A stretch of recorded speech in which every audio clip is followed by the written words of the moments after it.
ഒരു profitable trading strategy എനിക്ക് പറഞ്ഞുതരാം. അങ്ങനെ ഒരു ട്രേഡിംഗ് സ്ട്രാറ്റജി നമ്മുടെ കാണുന്ന ഓഡിയൻസിന് വേണ്ടി ഞാൻ ഒരുപാട് കാലം കൊണ്ട് ചെയ്യുന്ന ഒരു സിമ്പിൾ സ്ട്രാറ്റജിയാണ്. ഓക്കെ, കേൾക്കുമ്പോൾ ഭയങ്കര സിമ്പിൾ ആയിട്ടൊക്കെ തോന്നും, പക്ഷേ last year I have got okay actually it is use verified പിയാനിലുണ്ട്. ഞാൻ കൂടുതൽ കണ്ടിട്ടുള്ള ഒരു കേസാണ്, നമ്മൾ ട്രേഡിംഗിൽ സക്സസ് ആവണമെങ്കിൽ സെൽഫ് ഡിസിപ്ലിൻ ചെയ്യണമെങ്കിൽ മെഡിറ്റേഷൻ ചെയ്യണം, യോഗ ചെയ്യണം, ഇതൊക്കെയാണ് അവർ മുന്നോട്ട് വെക്കുന്ന കാര്യം എന്ന് പറയുന്നത്. അത് ചെയ്യുന്നതുകൊണ്ട് കുഴപ്പമൊന്നുമില്ല, പക്ഷേ എനിക്ക് വർക്കൗട്ട് ആയത് ഇതൊന്നുമല്ല. എനിക്ക് വർക്കൗട്ട് ആയത് so why you left the IT job which is highly paying job? Okay, I was making much profits than what I am earning. ഞാൻ IT നിന്ന് കിട്ടുന്നതിനേക്കാളും പിന്നെ ഒരു സൈഡ് എത്തിയപ്പോൾ ഞാൻ പ്രോഫിറ്റ്സ് ഉണ്ടാക്കാൻ തുടങ്ങി. അജാസ് ഒരു സെക്കൻഡ് ജനറേഷണൽ ട്രേഡർ ആയിട്ടാണ് സംസാരിച്ചത്. പറഞ്ഞ ഫാമിലി അല്ലെങ്കിൽ ഫസ്റ്റ് ജനറേഷൻ ട്രേഡർ ആരായിരുന്നു, എങ്ങനെയാണ്? അപ്പോൾ അതിന്റെ ഒരു സ്റ്റോറി, പിന്നിലുള്ള സ്റ്റോറി എന്താണ്? You have to understand 93% of the people are failing in this stock market.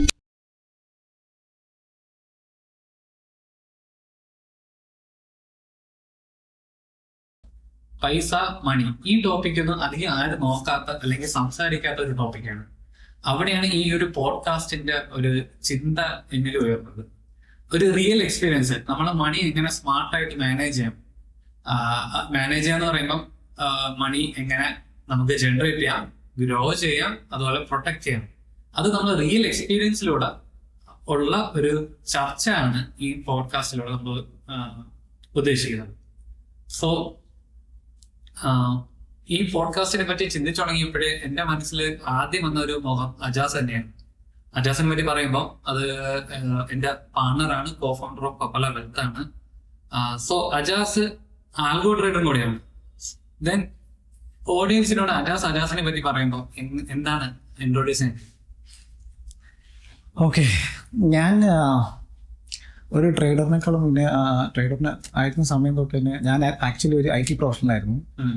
ഒരു 10-15 വർഷത്തോളം IT വർക്ക് ചെയ്ത് അതിൻ്റെ കൂടെ പാരലലി അതിൻ്റെ കൂടെ പാരലായിട്ട് ഞാൻ ട്രേഡിങ്ങിനെ പറ്റിയൊക്കെ പഠിച്ച് ട്രേഡിങ്ങിലോട്ട് വന്ന ഒരാളാണ്. പാരലലി ഒരു 2021 തൊട്ട് എൻ്റെ സ്ട്രാറ്റജീസ് എല്ലാം ഓട്ടോമേറ്റ് ചെയ്ത് ആൽഗോ ട്രേഡിങ്ങിലോട്ട് എത്തിയ ഒരാളാണ്. പിന്നെ റീസെൻ്റ്ലി നമ്മൾ പർപ്പല വെൽത്ത് എന്നൊരു കമ്പനിയുടെ കോ ഫൗണ്ടർ ആവാൻ പറ്റി. കംപ്ലീറ്റ്ലി ഒരു വെൽത്ത് മാനേജ്മെൻറ്റ് ഫേം. അപ്പോൾ ഇപ്പോൾ ഒരു ആൽഗോ ട്രേഡർ എന്ന് മാത്രമല്ല, ഒരു വെൽത്ത് മാനേജർ ആയിട്ടുള്ള ഒരു project manager to wealth manager എന്നൊരു ലെവലിലോട്ട് ഇപ്പം ആ ഒരു ഇതിലാണ് നിൽക്കുന്നത്. അപ്പോൾ ആൽഗോ ട്രേഡർ ആണെന്ന് പറഞ്ഞു. അപ്പോൾ ആൽഗോ ട്രേഡർ ആകുമ്പോൾ ഫസ്റ്റ് എല്ലാവരും ചോദിക്കുന്ന ഒരു ചോദ്യമാണ്, ഒരു പ്രോഫിറ്റബിൾ ട്രേഡിംഗ് സ്ട്രാറ്റജി എനിക്ക് പറഞ്ഞുതരാം. അങ്ങനെ ഒരു ട്രേഡിംഗ് സ്ട്രാറ്റജി നമ്മുടെ കാണുന്ന ഓഡിയൻസിന് വേണ്ടി. എൻ്റെ അടുത്ത് ഒരുപാട് ഒരു പിന്നെയാണ് ഒരു ചോദ്യത്തിനുള്ള ഒന്നാണ് ഇത്, പ്രോഫിറ്റബിൾ ആയിട്ടുള്ള സ്ട്രാറ്റജി പറഞ്ഞു. ഓക്കെ, ഞാൻ ഒരുപാട് കാലം കൊണ്ട് ചെയ്യുന്ന ഒരു സിമ്പിൾ സ്ട്രാറ്റജിയാണ്. ഓക്കെ, കേൾക്കുമ്പോൾ ഭയങ്കര സിമ്പിൾ ആയിട്ടൊക്കെ തോന്നും, പക്ഷേ ഇത് ചെയ്യാനും വളരെ ബുദ്ധിമുട്ടുണ്ട്. ഇപ്പൊ ഞാൻ ചെയ്യുന്ന ഒരു സിമ്പിൾ സ്ട്രാറ്റജിയാണ്. ആദ്യത്തെ രാവിലത്തെ 1 hour ക്യാൻഡിൽ എടുത്തിട്ട് അതിന്റെ ഹൈ ബ്രേക്ക് ചെയ്യുമ്പോൾ പുട്ട് റൈറ്റ് ചെയ്തിട്ടിരിക്കുക, ലോ ബ്രേക്ക് ചെയ്യുമ്പോൾ കോൾ റൈറ്റ് ചെയ്തിട്ടിരിക്കുക. ഓക്കെ, ഈ ഒരു സിമ്പിൾ സംഭവം എന്ന് വെച്ചാൽ ഞാൻ മോസ്റ്റ്ലി എക്സ്പയറി അല്ലെങ്കിൽ ബിഫോർ എക്സ്പയറി 41, 2, 0, 1, 2 ഇതിലാണ് ഞാൻ 3 മെയിനായിട്ട് ചെയ്തുകൊണ്ടിരിക്കുന്നത്. ഇപ്പം പണ്ടൊക്കെ ബാങ്ക് നിഫ്റ്റിയിൽ ചെയ്തുകൊണ്ടിരുന്ന സംഭവം, പിന്നെ സെൻസെക്സ് വന്നപ്പോൾ സെൻസെക്സിലോട്ട് എത്തി. ഇതൊരു സിമ്പിൾ സ്ട്രാറ്റജിയാണ്, but I have not saying it's not recommended to everyone to do, but it's what I used to follow and currently also I am following that. Correct stop loss അപ്പോൾ എവിടെ വയ്ക്കും? Stop loss mostly നമുക്ക് stop loss വയ്ക്കാൻ പറ്റുന്നത് 20% അല്ലെങ്കിൽ 30% റേഞ്ചിൽ stop loss വയ്ക്കുക. Keep it till end of the day എന്നുവെച്ചാൽ ഓപ്ഷൻ റൈറ്റിംഗ് ആണ്. നമ്മൾ എൻഡ് ഓഫ് ദ ഡേ വെക്കണം. എന്നുവെച്ചാൽ ഇതിൽ നമ്മൾ എന്തൊക്കെ ചെയ്താലും നമുക്കൊരു തിങ്കിങ് വരും. ഓക്കെ, സ്റ്റോപ്പ് ലോസ് വെച്ചാലും നമുക്ക് 20% വയ്ക്കണം, 30% വയ്ക്കണം, 40% വയ്ക്കണം. ഇത് നിങ്ങൾ ഏതാണ് വെക്കുന്നത് അത് കൺസിസ്റ്റന്റ് ആയിട്ട് ഫോളോ ചെയ്യുക. 30% ആണെങ്കിൽ follow that, that will work out. You will be profitable and it has generated profit. Minimum guaranteed അല്ല ഞാൻ പറയുന്നത്, ഒരു 25% പ്രോഫിറ്റ് കിട്ടുന്ന ഒരു സ്ട്രാറ്റജിയാണ് ഹിയർ. അതായത് ഒരു വളരെ ബേസിക് ആയിട്ടുള്ള സ്ട്രാറ്റജിയാണ് ഓപ്പണിംഗ് റേഞ്ച് ബ്രേക്ക് ഔട്ട് എന്നുള്ള ഒരു സ്ട്രാറ്റജിയാണ്. അപ്പോൾ എനിക്ക് തോന്നുന്നു പല ആൾക്കാരും ചെയ്തിട്ട് നിർത്തിപ്പോയ സ്ട്രാറ്റജീസ് ആയിരിക്കും. പക്ഷെ അജാസ് പറയുന്നത് അജാസ് ഇത് ഇപ്പോഴും ഫോളോ ചെയ്ത് പൈസ ഉണ്ടാക്കുന്നുണ്ട് ഈ ഒരു സ്ട്രാറ്റജി യൂസ് ചെയ്യുന്നത്. ഓക്കെ, ഈ പറഞ്ഞ ഓട്ടോമേറ്റഡ് ട്രേഡിങ്ങിലോട്ട് വന്ന ആളാണ്. അപ്പോ അതിനു മുന്നേ ഞാൻ അടുത്ത ടോപ്പിക് ഇതിലോട്ട് പോകുന്നതിന് മുന്നേ ഉള്ള അടുത്ത കോമൺ ക്വസ്റ്റ്യൻ ആയിരിക്കും, എത്ര പെർസെന്റേജ് റിട്ടേൺ ആണ് അജാസ് ട്രേഡിങ്ങിലൂടെ ജനറേറ്റ് ചെയ്യുന്നത്, അല്ലെങ്കിൽ കഴിഞ്ഞ വർഷങ്ങളിൽ ജനറേറ്റ് ചെയ്ത് എത്ര എമൗണ്ട് ആണ്? എല്ലാവർക്കും അറിയുന്ന ഒരു ക്യൂരിയോസിറ്റി എമൗണ്ട് ആണ് പെർസെന്റേജ്. ഓക്കെ, അതൊരു കറക്റ്റ് എന്ന് വെച്ചാൽ ഞാൻ 2021 ആൽഗോയിലോട്ട് എൻ്റെ സ്ട്രാറ്റജീസിന്റെ ആൽഗോയിലോട്ട് മാറ്റിയത്. അതിനുശേഷം എനിക്ക് കിട്ടിയ റിട്ടേൺ എന്ന് പറയുന്നത് 45% to 50% റിട്ടേൺ ആണ്. കേൾക്കുമ്പോൾ ഇറ്റ്സ് റിയലി ഹ്യൂജ്. ബട്ട് എന്റെ എക്സ്പെക്ടേഷൻ എന്ന് പറയുന്നത് എന്നും 25 to 30% ആണ്. അഡീഷണൽ ആയിട്ട് എനിക്ക് എന്തൊക്കെ കിട്ടുന്നു അതൊക്കെ ബോണസ് ആണ്. And last year I have got almost 67%. Okay, actually it is huge. The verified പിയാനിലും ഉണ്ട്. ബട്ട് എനിക്ക് ഞാൻ പറഞ്ഞില്ലേ 25% 30% കിട്ടിയത് ബാക്കിയുള്ളതെല്ലാം ബോണസ് ആണ്. ഇത് എല്ലായ്പ്പോഴും എനിക്ക് കിട്ടണമെന്നല്ല. This year I might vary. Last year കിട്ടിയ it was a bonus. This year might be my strategies won't give that much return, but upcoming years, maybe 2025 2026 will not be a good year, maybe 26-27 will be much better. That will vary, but now I am ഇപ്പൊ ഞാൻ അതുമായിട്ട് okay ആയി പോയി. Okay, അതായത് expect 25-30% ചെയ്യാവും. Anything more than it's a bonus. But you made around average return 50% generate ചെയ്തതാണ്, which is I think huge amount. Huge amount എന്ന് പറയുന്നത് ഹ്യൂജ് റിട്ടേൺ ആണ്. ലൈക്ക് ഈ ലോകത്ത് എനിക്ക് തോന്നുന്നു ബെസ്റ്റ് ട്രേഡറൊക്കെ അറൌണ്ട് 66% റിട്ടേൺ ആണ് ജനറേറ്റ് ചെയ്തിട്ടുള്ളത്. ഓക്കെ, പക്ഷേ ഇതിൽ ഞാൻ എന്റെ ഹെഡ്ജിങ് ഞാനിപ്പോ പ്ലെഡ്ജ് ചെയ്തിട്ടാണ് നമ്മളെല്ലാവരും ട്രേഡ് ചെയ്യുന്നത്. ഓപ്ഷൻ സെല്ലിങ്ങോട്ട് വരുമ്പോൾ എല്ലാവരും പ്ലെഡ്ജ് ചെയ്തിട്ടായിരിക്കും ചെയ്യുന്നത്. എന്റെ 50% ഫണ്ടും പ്ലെഡ്ജ്ഡ് ആണ്, മ്യൂച്വൽ ഫണ്ട്സിലോ അല്ലെങ്കിൽ ഡെപ്റ്റ് മ്യൂച്വൽ ഫണ്ട്സിലോ കാണും. അത് കൺസിഡർ ചെയ്യാതെയാണ് ഞാൻ റിട്ടേണിന്റെ കാര്യം പറഞ്ഞത്. ഓക്കെ, സോ എനിക്ക് തോന്നുന്നു നമുക്ക് എല്ലാവർക്കും ട്രേഡിംഗ് വെൽത്ത് മാനേജ്മെന്റ് ഫീൽഡിലുള്ള എല്ലാവർക്കും വരുന്ന ഒരു പൊതുവെ ചോദ്യമായിരിക്കും, മന്ത്ലി ഒരു 25-30% റിട്ടേൺ ഒക്കെ ജനറേറ്റ് ചെയ്യാൻ പറ്റുമോ? നമുക്ക് എങ്ങനെ അത് ജനറേറ്റ് ചെയ്യാം? എങ്ങനെ അതിലൂടെ നമുക്ക് ഇത്ര ഹ്യൂജ് റിട്ടേൺ ഒക്കെയാണ് ഓരോരുത്തരും എക്സ്പെക്ട് ചെയ്ത് വരുന്നത് മാർക്കറ്റിൽ? അവരോട് ഇതൊരു കറക്റ്റ് ചോദ്യമാണ്. എന്ന് വെച്ചാൽ എനിക്ക് ഇപ്പോഴും പിങ് വാട്സാപ്പിലൊക്കെ പിങ് ചെയ്യാറുണ്ട്, എനിക്ക് 50% മന്ത്ലി റിട്ടേൺ കിട്ടുമോ അല്ലെങ്കിൽ 25% കിട്ടുമോ? അങ്ങനെ പറയുന്നുണ്ടെങ്കിൽ അത് സ്കാമാണ്. Okay, it's scam. അങ്ങനെ പറയുന്നുണ്ടെങ്കിൽ അവരോട് check their verified PNL. Minimum 1-2 വർഷത്തെ വെരിഫൈഡ് PNL ചെക്ക് ചെയ്യുക. അങ്ങനെ ആരെങ്കിലും ജനറേറ്റ് ചെയ്തിട്ടുണ്ടോ നോക്കുക. It's not possible. Verified PNL വന്നതോടെ എനിക്ക് തോന്നുന്നു ഒരുപാട് ഇതുപോലത്തെ സ്കാംസ് കുറഞ്ഞിട്ടുണ്ടെന്ന് വിചാരിക്കുന്നു. ബട്ട് സ്റ്റിൽ ആൾക്കാർ അതിൽ പോകുന്നുണ്ട്. തിരിച്ച് എനിക്ക് വേറൊരു ഇമ്പോർട്ടന്റ് ചോദ്യം ചോദിക്കാനുള്ളത്, ഈ 2021 ആൽഗോ ഓട്ടോമേറ്റഡ് ട്രേഡിംഗിലോട്ട് വന്നതെന്ന് പറഞ്ഞു. ഈ ഓട്ടോമേറ്റഡ് ട്രേഡിംഗിൽ വരുന്നത്, അതായത് ട്രേഡിംഗ് സ്റ്റാർട്ട് ചെയ്ത ജേർണി എങ്ങനെയാണ്? അജാസിന്റെ ട്രേഡിംഗ് ജേർണി സ്റ്റാർട്ട് ചെയ്തത് ഒരു ഓട്ടോമേറ്റഡ് ട്രേഡിംഗ് എന്ന് പറയുന്നത് ഒരു സിസ്റ്റമാറ്റിക് ബേസ്ഡ് ആയിട്ടുള്ള ട്രേഡിംഗ് ആണ്. സ്റ്റാർട്ട് ചെയ്തത് സിസ്റ്റമാറ്റിക് ബേസിസിലാണോ അതോ ഒരു discretionary trading journey experience gain ചെയ്തിട്ടുണ്ടോ? അതെങ്ങനെയായിരുന്നു ജേർണി? അതൊരു ഞാൻ എല്ലാവരെയും പോലെ ഒരു ഡിസ്ക്രിഷണറി ട്രേഡർ ആയിരുന്നു. ഓക്കെ, ട്രേഡിംഗ് സ്റ്റാർട്ട് ചെയ്തപ്പോൾ സ്റ്റോക്കിൽ തുടങ്ങി, പിന്നെ ഓപ്ഷൻസിൽ എത്തിയതാണ്. ഓപ്ഷൻസിൽ ഒബ്വിയസ്ലി ഓപ്ഷൻസ് ആര് തുടങ്ങിയാലും ആദ്യം ചെയ്യുന്നത് ബൈയിങ് ആണ്. ബൈയിങ് തുടങ്ങി നമുക്കൊരു അഡ്രീനൽ റഷ് കിട്ടുമല്ലോ, അത് ചെയ്ത് കുറെ നാൾ കഴിഞ്ഞപ്പോൾ കാര്യം മനസ്സിലായി ആ റഷ് നിന്നിട്ട് കാര്യമൊന്നുമില്ല, എൻ്റെ കയ്യിൽ പൈസ പൊക്കോണ്ടിരിക്കും. പിന്നെ കുറച്ചാൾ കഴിഞ്ഞപ്പോൾ ഓപ്ഷൻ സെല്ലിങ്ങിലോട്ട് എത്തി. ഓപ്ഷൻ സെല്ലിങ് എത്തിയപ്പോൾ ഡിസ്ക്രിഷണറിയിൽ ഐ വാസ് പ്രോഫിറ്റബിൾ. ഓക്കെ, പക്ഷെ എനിക്ക് സ്കെയിൽ അപ്പ് ചെയ്യാൻ പറ്റുന്നില്ല. പക്ഷെ ഡെയിലി ഞാൻ കൺഫ്യൂസ്ഡ് ആണ്. എല്ലാ ദിവസവും 3:30 കഴിയുമ്പോഴും I was not happy or I was too confused. ഞാൻ ആ ഒരു എൻട്രി നേരത്തെ എടുത്തിരുന്നെങ്കിൽ, അല്ലെങ്കിൽ ആ എൻട്രി താമസിച്ച് എടുത്തിരുന്നെങ്കിൽ ഇന്ന് ഞാൻ സ്റ്റോപ്പ് ലോസ് ഹിറ്റ് ആവില്ലായിരുന്നു. അല്ലെങ്കിൽ ഞാൻ പിവറ്റിന് താഴെ സ്റ്റോപ്പ് ലോസ് വെച്ചിരുന്നെങ്കിൽ ആ ഒരു ലോസ് മേക്കിംഗ് ഒഴിവാക്കായിരുന്നു. അല്ലെങ്കിൽ ഇങ്ങനെ ലോട്ട് ഓഫ് കൺഫ്യൂഷൻ എന്നെ ഡെയിലി പ്രശ്നം. ആ ഒരു കൺഫ്യൂഷൻ എന്നെ ഉണ്ടായിക്കൊണ്ടേയിരുന്നു. എനിക്കത് ഹാൻഡിൽ ചെയ്യാനും പറ്റുന്നില്ല. ഒരു മനുഷ്യനാണ് ഇത് ഡെയിലി ഇങ്ങനെ ഹാൻഡിൽ ചെയ്യാന്ന് വെച്ചാൽ ഇറ്റ്സ് ഡിഫിക്കൽട്ട്. എനിക്ക് പറ്റുന്നില്ല. ഡിസ്ക്രിഷണറി ട്രേഡേഴ്സ് ഒരുപാട് പേരുണ്ട്, ദാറ്റ്സ് ഫൈൻ. ബട്ട് എനിക്ക് പറ്റുന്നില്ല. പിന്നെയാണ് ഞാൻ ഈ സിസ്റ്റം ട്രേഡിങ്ങിനെ പറ്റി പഠിച്ചു തുടങ്ങുന്നത്. പഠിച്ചു തുടങ്ങിയതല്ല, പഠിച്ചു തുടങ്ങുന്ന പാരലലി എൻ്റെ പാർട്ട്ണറുമായിട്ടൊക്കെ നമ്മൾ ഡിസ്കസ് ചെയ്ത് അതിലോട്ട് എത്തി. അവിടെ നിന്ന് തുടങ്ങിയതാണ്. പിന്നെ എനിക്ക് ആ സ്കെയിലപ്പിൻ്റെലോട്ടും ഓക്കെ നമ്മൾ ഒരു സ്റ്റെപ്പ് ബൈ സ്റ്റെപ്പ് ഉള്ള സ്കെയിലപ്പ് ആയിരുന്നു. എന്ന് വെച്ചാൽ ഫസ്റ്റ് എനിക്ക് മനസ്സിലായി സിസ്റ്റം ട്രേഡിങ്ങിൽ വന്നപ്പോൾ എൻ്റെ ആ കൺഫ്യൂഷൻ മാറിക്കിട്ടി. എനിക്ക് കുറച്ചുകൂടെ ക്ലാരിറ്റി വന്നു തുടങ്ങി.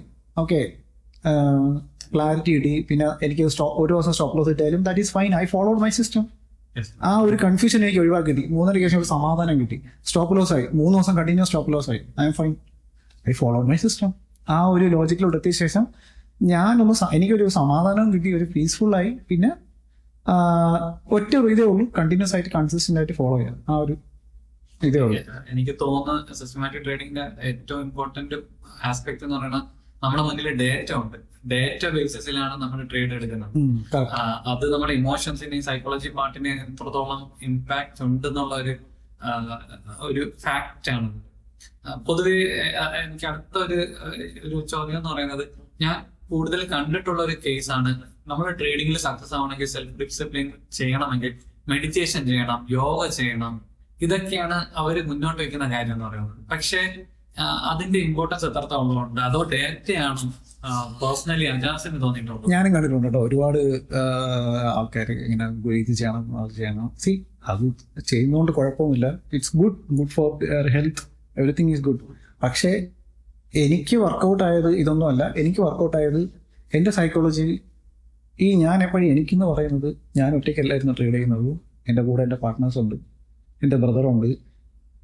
ഓക്കെ, പക്ഷെ എനിക്കെന്ന് പറയുന്നെങ്കിലും ഇവരെല്ലാവരും കൂടെ ഉള്ള ഒരു എഫേർട്ടായിരുന്നു, ജേണിയാണ്. ഓക്കെ, ആ ഒരു ജേണിയിൽ എനിക്കെപ്പോഴും സിസ്റ്റം ട്രേഡിങ്ങിൽ എന്നെ എപ്പോഴും ഫോക്കസ് ചെയ്ത കാര്യങ്ങളിലൊന്നും അതാണ്. ഞാൻ മൈൻഡ് ഔട്ട് ആവുന്നില്ല. മനസ്സിലായി. അപ്പോ ഡേറ്റ തന്നെയാണ് ഏറ്റവും ഇമ്പോർട്ടന്റ് ഫാക്ടർ ആയിട്ട് പറയുന്നത്. അതെ, തീർച്ചയായിട്ടും. ഡേറ്റ ഇല്ലാതെ എന്ന് വെച്ചാൽ ഞാൻ ഒബ്വിയസ്ലി ഒരു ഡേറ്റ ബാക്ക്ഗ്രൗണ്ട് ചെയ്യുന്നു. ഞാൻ പറഞ്ഞില്ലായിരുന്നു, IT വർക്ക് ചെയ്യുന്നപ്പോൾ ഞാനൊരു ഡേറ്റ എഞ്ചിനീയർ ആയിരുന്നു. അപ്പോൾ കംപ്ലീറ്റ്ലി ഒരു ഡേറ്റ അനലിസ്റ്റിനായിട്ട് തുടങ്ങിയ ഒരു കരിയറാണ്. പിന്നെ അവസാനം എൻ്റെ ഇപ്പം പ്രൊജക്ട് മാനേജറായിട്ട് ഇറങ്ങിയ സമയം വരെയാണ്. അപ്പോൾ എൻ്റെ കരിയർ മൊത്തത്തിൽ എൻ്റെ ജേണി മൊത്തത്തിൽ ഡേറ്റ വെച്ചുള്ള ഒരു കളികളായിരുന്നു. അവസാനം സിസ്റ്റം റീഡിങ് എന്നപ്പോൾ അതേ ഡേറ്റ. പിന്നെ എനിക്ക് മൊത്തത്തിൽ അത് കൊള്ളാമല്ലോ. പിന്നെ ഡിസ്ക്രിപ്ഷനറിയിൽ നിന്ന് മാറി ഡേറ്റയിലോട്ട് എത്തിയപ്പം എനിക്ക് സ്കെയിൽ അപ്പ് ചെയ്യാൻ പറ്റുന്നുണ്ട്. ഡേറ്റ വെച്ച് എനിക്ക് ഹിസ്റ്റോറിക് ഡേറ്റ അറിയാൻ പറ്റുന്നുണ്ട്. ഹിസ്റ്റോറിക്കലി ആ സ്ട്രാറ്റജി പെർഫോം ചെയ്തു. പിന്നെ എനിക്ക് പേടിയില്ലാതായി. അവിടെയാണ് ഈ മെഡിറ്റേഷൻ, യോഗയൊക്കെ പേഴ്സണൽ ഗ്രോത്തിന് ഓക്കെ ഫൈൻ. പക്ഷെ ഒരു ട്രേഡിംഗിലെ ഗ്രോത്തിന് എനിക്ക് തോന്നുന്നു ഈ പറഞ്ഞ ഡേറ്റ ഓറിയന്റഡ് ആയിട്ട് പോകുന്നതാണ്. തീർച്ചയായിട്ടും ഡേറ്റ ഓറിയന്റഡ് ആയിട്ട് പോയി കഴിഞ്ഞാൽ എന്ന് വെച്ചാൽ നമ്മുടെ പ്രോഫിറ്റബിൾ ആയിട്ടുള്ള ജേണി കുറച്ചും കൂടെ ഷോർട്ട് ആവും. ആ ഒരു ഇമ്പോർട്ടൻ്റ് ഉണ്ട്. ഓക്കെ, ഇപ്പൊ ഒരു ട്രേഡിംഗ് ജേണി എന്റെ കാഴ്ചപ്പാടില് ഒരാള് ഡിസ്ക്രിപ്ഷൻ ട്രേഡിംഗിൽ സ്റ്റാർട്ട് ചെയ്ത് നെക്സ്റ്റ് സിസ്റ്റം ട്രേഡിംഗിലോട്ട് എത്തി, അതിനുശേഷമാണ് ഓട്ടോമാറ്റിക് ട്രേഡിംഗിലോട്ട് എത്തുന്നത്. സോ ഈ പറഞ്ഞ ഡിസ്ക്രിപ്ഷൻ ട്രേഡിംഗ് സിസ്റ്റമാറ്റിക് ട്രേഡിംഗിലോട്ട് എത്തിയ ഒരു കാരണം പറഞ്ഞു, ഡേറ്റ ഓറിയന്റഡ് ആയിട്ട് പോകുമ്പോൾ. അതുപോലെ ഈ സിസ്റ്റം ട്രേഡിംഗിൽ നിന്ന് വന്നിട്ട് എന്തുകൊണ്ട് ഓട്ടോമാറ്റിക് ട്രേഡിംഗിലോട്ട് ആയത്, ഏതൊരു പോയിന്റിലാണ് ആ ഒരു ഡിസിഷൻ എടുത്തത്? സത്യം പറഞ്ഞു കഴിഞ്ഞാൽ എൻ്റെ IT ബാക്ക്ഗ്രൗണ്ടാണ് അതിനെ ഹെൽപ്പ് ചെയ്തത്. കാരണം എന്ന് പറയാൻ, IT-യിൽ നമ്മൾ എന്ത് കാര്യം ചെയ്താലും അവസാനം അതെങ്ങനെയും ഓട്ടോമേറ്റ് ചെയ്യാം. ഇപ്പം ഞാൻ എൻ്റെ ടീംമേറ്റ്സിനോട് എപ്പോഴും എന്തെങ്കിലും ഒരു ഇപ്പം 10 hours ഉള്ള ഒരു വർക്കാണെങ്കിൽ അതെങ്ങനെ ഓട്ടോമേറ്റ് ചെയ്ത് ആ വർക്കിനെ കംപ്ലീറ്റ്ലി ഹാഫ് ആൻ അവറിൽ തീർക്കാൻ പറ്റും. ആ ഒരു തിങ്കിങ്ങിലാണ് നമ്മളെപ്പോഴും ചിന്തിക്കുന്നത്. ഈ ഒരു ഫീൽഡിലുള്ളവർക്ക് അറിയാം. എന്നുവെച്ചാൽ എല്ലാ വർഷവും നമുക്കൊരു ഒരു ക്രൈറ്റീരിയ കാണും, ഈ വർഷം ഇത്രയും ഹവേഴ്സ് നമുക്ക് കുറയ്ക്കണോ. അതേപോലെ ഞാൻ മാനുവലി എടുത്തുകൊണ്ടിരുന്ന ട്രേഡ് ഡെയിലി കുറേ സമയം പൊക്കോണ്ടിരിക്കുന്നു. ഒരേ റൂൾസ് തന്നെ ഞാൻ ചെയ്തുകൊണ്ടിരിക്കുക. പിന്നെ ഇതെന്തുകൊണ്ട് ഓട്ടോമേറ്റ് ചെയ്തുകൂടാ, അതിനെപ്പറ്റി ചിന്തിച്ചു തുടങ്ങി. ഓക്കെ, അതിനെപ്പറ്റിയോട്ട് എത്തിയപ്പോഴാണ് ഈ ഓട്ടോമേറ്റഡ് ട്രേഡിംഗ് എന്നുള്ളത്. എന്തുകൊണ്ട് ഇതൊക്കെ ഓട്ടോമേറ്റ് ചെയ്ത്, ഞാൻ ഡെയിലി എടുക്കുന്ന ട്രേഡ്സ് എല്ലാം ഒരേപോലത്തെ trades, I am spending time in front of my system. ആ ഒരു തിങ്കിങ്ങിലാണ് ഇതിലോട്ട് എത്തിയത്. Okay, and it helps a lot. Okay, and everyone should go for that. എനിക്ക് തോന്നുന്നു പേഴ്സണലി പറയുകയാണെങ്കിൽ ഈ ഒരു സിസ്റ്റമാറ്റിക് ട്രേഡിംഗിലോട്ട് എത്തിക്കഴിഞ്ഞിട്ടും നമ്മൾ ഏതെങ്കിലും ഒരു ട്രേഡിംഗ് ഫോളോ ആണ് ചെയ്യുന്ന സ്ട്രാറ്റജി ഫോളോ ചെയ്യുന്നെങ്കിൽ ഏതെങ്കിലും ഒരു ദിവസം മിസ്സായി പോയി കഴിഞ്ഞാൽ ആ ഹോൾ മന്ത് നമ്മളെ ലൈക് പ്രോഫിറ്റബിലിറ്റിയെ ബാധിക്കും. അതൊരു കാര്യമാണ്. നമ്മൾ സിസ്റ്റം ട്രേഡിംഗ് ഏറ്റവും ഇമ്പോർട്ടൻ്റ് ആണ് നമ്മൾ കണ്ടിന്യൂസ് ആയിട്ട് ഫോളോ ചെയ്യുന്നത്. എന്ത് സിസ്റ്റമാണ്, ഇപ്പം ചിലവർ ആഴ്ച ഒരു ദിവസം എടുക്കുന്ന സിസ്റ്റം ആയിരിക്കും, പക്ഷെ ആ ഒരു സിസ്റ്റം അവർ കണ്ടിന്യൂസ് ആയിട്ട് ഫോളോ ചെയ്യണം. ഇപ്പൊ ഞാൻ എന്റെ സ്ട്രാറ്റജി എന്ന് പറയുമ്പോൾ ആഴ്ചയിൽ എത്ര ദിവസം, 3 days ആണെങ്കിൽ 5 days ആണെങ്കിൽ I should follow that continuously. അതിൽ 2 or 3 days ആയിരിക്കാം. എക്സാക്ട്ലി. അത് എന്റെ പോയിന്റിൽ നോക്കുമ്പോൾ എനിക്ക് തോന്നുന്നു ഭയങ്കര ഇമ്പോർട്ടന്റ് ആണ് ഓട്ടോമേഷനിലോട്ട് പോകാനുള്ള ഒരു റീസൺ. പിന്നെ എനിക്ക് തോന്നുന്നു അജാസിന്റെ ഒരു എക്സ്പെർട്ടൈസേഷൻ ബാക്ക്ഗ്രൗണ്ട് ഒരുപാട് ഇതിലോട്ട് ഹെൽപ്പ് ചെയ്തിട്ടുണ്ടോ? തീർച്ചയായിട്ടും. അതുകൊണ്ടാണ് എനിക്ക് ഇനീഷ്യൽ ലെവലിൽ തന്നെ എനിക്ക് പ്രോഫിറ്റബിൾ ആയപ്പോൾ തന്നെ നേരെ ഓട്ടോമാറ്റിക്കലോട്ട് എത്തി അടുത്ത ലെവലിലോട്ട് നമുക്ക് തിങ്ക് ചെയ്യാൻ പറ്റും. ഓക്കെ. പിന്നെ ഒരു ഒരു പേഴ്സണലൈസ്ഡ് ആയിട്ടുള്ള ചോദ്യമാണ്. ഈ അജാസിന്റെ ഒരു നേച്ചർ വെച്ചിട്ട് എനിക്ക് മനസ്സിലാക്കിയിടത്തോളം കൂടുതൽ സേവ് ചെയ്യാനുള്ള ഒരു ഓപ്ഷനാണ് എപ്പോഴും നമ്മൾ പേഴ്സണൽ സംസാരിക്കുമ്പോഴും എത്രത്തോളം സേവ് ചെയ്ത് ആ സേവ് ചെയ്യുന്ന എമൗണ്ട് നമുക്ക് ഇൻവെസ്റ്റ് ചെയ്യുക എന്നുള്ള ഒരു കോൺസെപ്റ്റിലൂടെ പോകുന്നതാണ്. പക്ഷെ ഞാൻ തിരിച്ച് ഒരു സേവിങ്സിന് ഇമ്പോർട്ടൻസ് കൊടുക്കാതെ എങ്ങനെ റവന്യൂ കൂടുതൽ ജനറേറ്റ് എന്നുള്ള ഒരു കോൺസെപ്റ്റിലാണ്. ഈ ഒരു മെന്റാലിറ്റി സേവിങ്സ് നല്ലോണം ചെയ്ത് നല്ല ഇൻവെസ്റ്റ്മെന്റിലോട്ട് മണി റൂട്ട് ചെയ്യണം എന്ന് പറയുന്ന ആ ഒരു കാഴ്ചപ്പാട് ബിസിനസിന് എത്രത്തോളം സഹായിച്ചിട്ടുണ്ട്, ട്രേഡിംഗിൽ എസ്പെഷ്യലി? ട്രേഡിംഗിൽ സഹായിച്ചിട്ടെന്ന് വെച്ച് കഴിഞ്ഞാൽ ഞാൻ ട്രേഡ് ചെയ്യുന്നത് ഞാൻ പറഞ്ഞില്ലായിരുന്നു, എപ്പോഴും പ്രെഡിക്റ്റ് ചെയ്തിട്ടാണ് ട്രേഡ് ചെയ്തുകൊണ്ടിരുന്നത്. ഓക്കെ, അപ്പം ഈ ഞാൻ ഉണ്ടാക്കുന്ന ട്രേഡിംഗ് പ്രോഫിറ്റ്സ് ഞാൻ again I am investing to same mutual funds. അപ്പോൾ എനിക്ക് നെക്സ്റ്റ് ഇയർ എനിക്ക് അതിൻ്റെ ലോട്ട് കൂട്ടാൻ പറ്റുന്നുണ്ട്. Okay, it is always growing our business. Okay, one വേയിൽ നമ്മൾ തിങ്ക് ചെയ്ത് കഴിഞ്ഞാൽ it is always growing our business. Slowly നമുക്ക് നമ്മുടെ ക്യാപിറ്റലും കൂടിക്കൊണ്ടിരിക്കുക. മ്യൂച്വൽ ഫണ്ട് ഗെയിൻസ് പാരലലി ഉണ്ട്. ഇയർലി ഒരു 15 to 20% കിട്ടുന്നുണ്ട് നല്ല മ്യൂച്വൽ ഫണ്ട്സ് ഒക്കെ. എൻ്റെ പ്രോഫിറ്റ്സും അതിലോട്ട് പോകുന്നുണ്ട്. വീണ്ടും അത് തന്നെ പ്രെഡ് ചെയ്യുന്നു, അത് തന്നെ പിന്നെയും ട്രേഡ് ചെയ്യുന്നു. Just repeat that. I am just repeating that. Okay, അതായത് ആ ഒരു നേച്ചർ നമ്മുടെ ബിസിനസ്സിൽ കൂടുതൽ സ്കെയിലപ്പ് ചെയ്യാനും നമ്മളെ ഒരുപാട് സഹായിക്കുന്നുണ്ട്. ഓക്കെ, അപ്പൊ ഈ നേരത്തെ അജാസ് പറയുന്നുണ്ടായിരുന്നു IT നിന്നാണ് റിസൈൻ ചെയ്ത് ട്രേഡിങ്ങിലോട്ട് വന്ന ഒരാളാണ്. So why you left the IT job which is highly paying job? എന്തായിരുന്നു ആ ഒരു റീസന്റെ ഡിസിഷന്റെ റീസൺ? ഞാൻ സിസ്റ്റമാറ്റിക് ട്രേഡിങ്ങിലോട്ട് എത്തിയ ശേഷം ആദ്യം I was making profits. Okay, then നമ്മൾ സ്കെയിലപ്പ് ചെയ്യുന്നു, പ്രോഫിറ്റ്സ് കൂടുന്നു. Then okay, I was making much profits than what I am ഏണിങ്. ഞാൻ IT നിന്ന് കിട്ടുന്നതിനേക്കാളും പിന്നെ ഒരു സൈഡ് എത്തിയപ്പോൾ ഞാൻ പ്രോഫിറ്റ്സ് ഉണ്ടാക്കാൻ തുടങ്ങി. ആ ഒരു ലെവലിൽ എത്തിയപ്പോൾ എന്തുകൊണ്ട് ഇതൊരു കംപ്ലീറ്റ്ലി ആക്കി കഴിഞ്ഞാൽ എനിക്ക് ഇത് കുറച്ചും കൂടി ഒരു സ്കെയിലപ്പ് ചെയ്ത് കൊണ്ടുപോകാൻ പറ്റിക്കൂടെ എന്നുള്ള ചിന്തയിലോട്ട് എത്തി. ഞാൻ ഏജ് ആവുന്നു, 10 വർഷത്തോളം IT ഇരുന്ന്. ഓക്കെ, ദെൻ നമ്മളൊരു കംഫർട്ട് സോണിൽ ഇരിക്കുകയാണ്. എല്ലാ മിഡിൽ ക്ലാസിൻ്റെ ഒരു മെയിൻ പ്രശ്നമാണ് ഞാൻ ഒരു കംഫർട്ട് സോണിൽ ഇരുന്ന് വർക്ക് ചെയ്യുക. അപ്പം ആ ഒരു കംഫർട്ട് സോൺ ഒന്ന് മാറ്റാൻ വേണ്ടി സൈഡിൽ കൂടെ എനിക്ക് വേണമെങ്കിൽ ആൾക്കോട്ട് ഏൺ ചെയ്ത് എനിക്ക് സുഖമായി ജീവിക്കാം, ഇറ്റ്സ് ഫൈൻ. പക്ഷെ എനിക്കൊരു നെക്സ്റ്റ് ലെവലിലോട്ട് എത്തിക്കണം. അങ്ങനെയാണ് പർപ്പല്ല വെൽത്ത് എന്ന ഒരു ഐഡിയയിലോട്ട് നമ്മൾ എത്തുന്നത്. അതിലോട്ട് നമ്മൾ കംപ്ലീറ്റ്ലി ഫോക്കസ് ചെയ്യുന്നതും. Then I finally quit the job with the help of my family. Everyone supported, and finally IT to trader. So അതൊരു ഇമ്പോർട്ടന്റ് പോയിന്റ് ആണ്. നമ്മളൊരു സൈഡിൽ നിന്ന് തുടങ്ങിയ ഒരു ഇൻകം ജനറേഷൻ ആണ് ട്രേഡിങ്. അതിൽ നിന്ന് പക്ഷെ നമുക്ക് കിട്ടുന്ന അതായത് ജോലിയിൽ നിന്ന് കിട്ടുന്ന വരുമാനത്തെക്കാളും കൂടുതൽ ട്രേഡിംഗ് വന്നപ്പോഴാണ് ആ ഒരു ഡിസിഷനിലോട്ട് എടുത്തത്. We have to do more എന്നുള്ളൊരു ചിന്ത വന്നിട്ടാണ് ഇതിലോട്ട് എത്തിയത്. കറക്റ്റ്. അത് മാത്രമല്ല, ഞാൻ ഇതിലോട്ട് ഇറങ്ങിയ സമയത്തും ഞാൻ I will not recommend. Okay, as of now I will not recommend every one. ഇനി എന്നെ കണ്ടിട്ട് I will not recommend every one. ഞാൻ പ്രോപ്പറായിട്ട് എൻ്റെ എമർജൻസി ഫണ്ട് ഞാൻ റെഡിയാക്കിയിട്ടുണ്ട്. എനിക്കൊരു ക്യാപിറ്റൽ ഞാൻ റെഡിയാക്കിയിട്ടു. ഈ 10 വർഷം കൊണ്ട് ഞാൻ ഇൻവെസ്റ്റ് ചെയ്ത ഫണ്ട്സുകൾ, ട്രേഡിംഗ് ക്യാപിറ്റൽ റെഡി ആയിരുന്നു, എമർജൻസി ഫണ്ട് റെഡി ആയിരുന്നു. Everything was fine. Okay, then only I quit the job and my family was supporting. They are ready to back up. Then അതൊരു വലിയ ഇമ്പോർട്ടന്റ് കാര്യമാണ്. കാരണം ഇപ്പോഴത്തെ ഒരു ട്രെൻഡാണ് നമുക്ക് ജോലി കിട്ടിയത് എങ്ങനെ നമുക്കൊരു ട്രേഡർ ആവാം എന്നൊക്കെ ഉള്ള ഒരു പൊതുവെയുള്ള ചോദ്യത്തിന്റെ ഒരു ബെസ്റ്റ് ആൻസർ ആണ് ഈ പറഞ്ഞത്. പിന്നെ നേരത്തെ പറഞ്ഞൊരു നോട്ട് ചെയ്ത ഒരു പോയിന്റ് ആണ് അജാസ് പറഞ്ഞപ്പോ, അജാസ് ഒരു സെക്കൻഡ് ജനറേഷണൽ ട്രേഡർ ആയിട്ടാണ് സംസാരിച്ചത്. അപ്പോ ഈ പറഞ്ഞ ഫാമിലി അല്ലെങ്കിൽ ഫസ്റ്റ് ജനറേഷൻ ട്രേഡർ ആരായിരുന്നു, എങ്ങനെയാണ്? അപ്പോ അതിന്റെ ഒരു സ്റ്റോറി, പിന്നിലുള്ള സ്റ്റോറി എന്താണ്? ആ സ്റ്റോറിയിലോട്ട് വരുന്നതിന് മുന്നേ ഞാൻ 2000 എഞ്ചിനീയറിങ്ങിനൊക്കെ പഠിക്കുന്ന സമയത്ത് തന്നെ ഏകദേശം വാപ്പ എനിക്ക് സമ്പാദ്യം എന്ന് പറഞ്ഞൊരു ബുക്കൊക്കെ കൊണ്ടുവരുമായിരുന്നു. ഓക്കെ, ആ ഒരു ബുക്കിലൊക്കെ ഞാൻ വായിക്കുന്നുണ്ട്. ട്രേഡിങ്ങിലോട്ട് ഞാൻ അങ്ങനെ ഒരു ഇൻട്രസ്റ്റ് ഒന്നും കാണിക്കാറില്ല. പക്ഷെ എല്ലാ ഇൻവെസ്റ്റിങ്ങിനെ പറ്റി ഇതിനെയൊക്കെ പറ്റി ഞാൻ സമ്പാദ്യത്തിൽ കൂടെയാണ് മനസ്സിലാക്കുന്നതും പഠിക്കുന്നത്. അതിനുശേഷം ഒരു 2013 എഞ്ചിനീയറിംഗ് പാസ് ഔട്ട് ആയപ്പോൾ ഞാൻ ആദ്യം ചെയ്തത് ഒരു ഡിമാറ്റ് അക്കൗണ്ട് ഓപ്പൺ ചെയ്തത്. എൻ്റെ ഫാദറാണ് എന്നെയും ബ്രദറിനെയും കൊണ്ട് ഒരു ഡിമാറ്റ് അക്കൗണ്ട് ഓപ്പൺ ആക്കി തന്നത് ട്രിവാൻഡ്രത്ത് തന്നെ ഒരു ബ്രോക്കറിന്റെ കീഴിൽ. അവിടെയാണ് എൻ്റെ ട്രേഡിങ് ജേർണിയുടെ സ്റ്റാർട്ടിങ്. ഓക്കെ, അപ്പോൾ ഞാൻ ഇതൊരു പറഞ്ഞതിൻ്റെ എൻ്റെ ഉത്തരവുണ്ട്.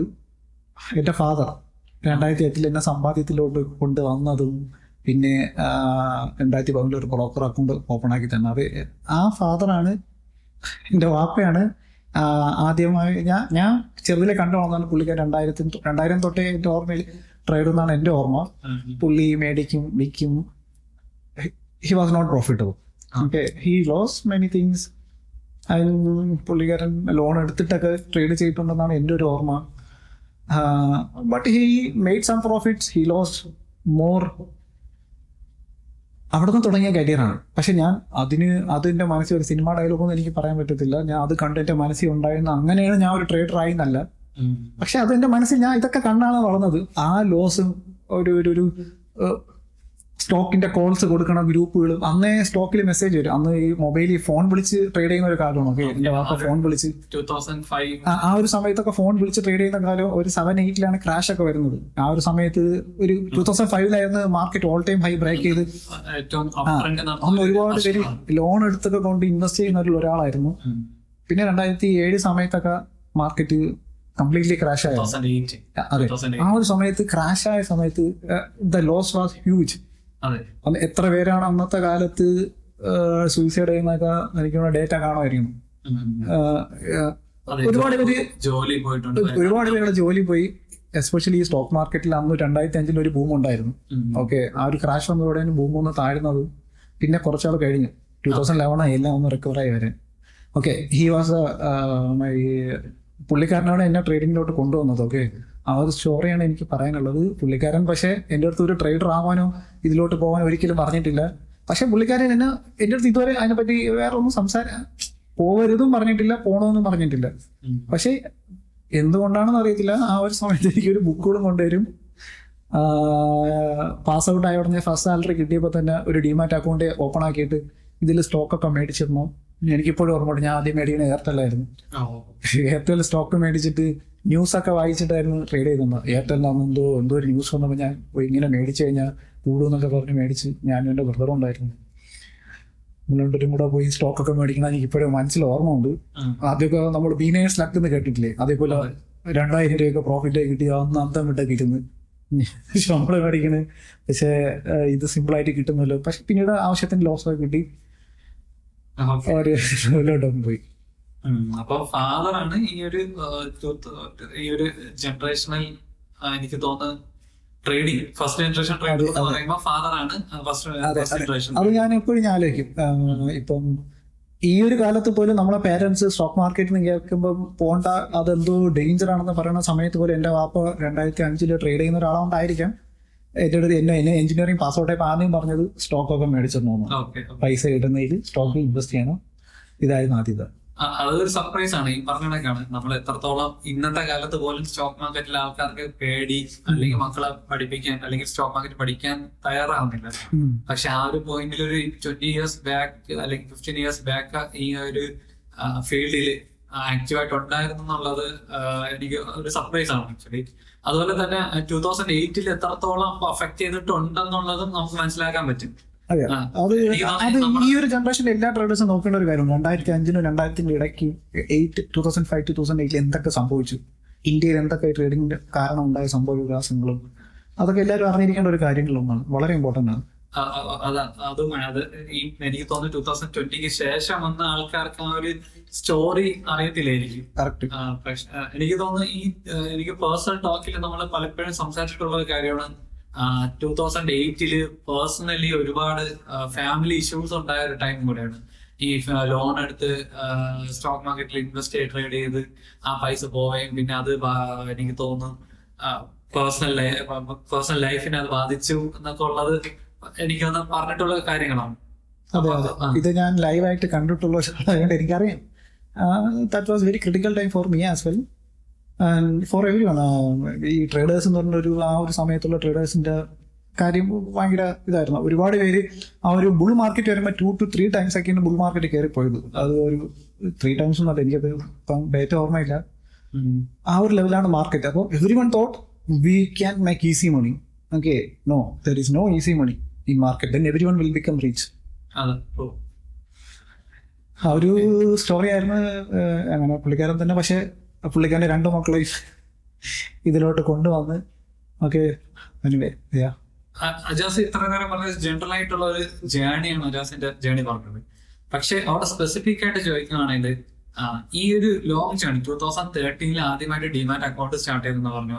2018 അതായത് 2005 to 2008 ആ ടൈമില് ഫാദറിന്റെ ജേണി കണ്ട് വളർന്ന് അങ്ങനെ ഇൻസ്പയർഡ് ആയിട്ട് വന്ന ഒരാളാണ്.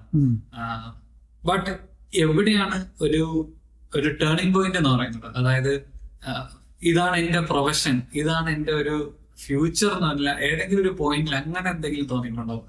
ഏതൊരു ആസ്പയറിംഗ് ട്രേഡറും ഫേസ് ചെയ്യുന്ന കുറച്ച് ബുദ്ധിമുട്ടുകളുണ്ട്. സോ അവിടെ ഏതൊരു പോയിന്റിലാണ് ഓക്കെ ദിസ് ഈസ് മൈൻഡ് അല്ലെങ്കിൽ ഒരു ടേണിംഗ് പോയിന്റ് ഉണ്ടായത്?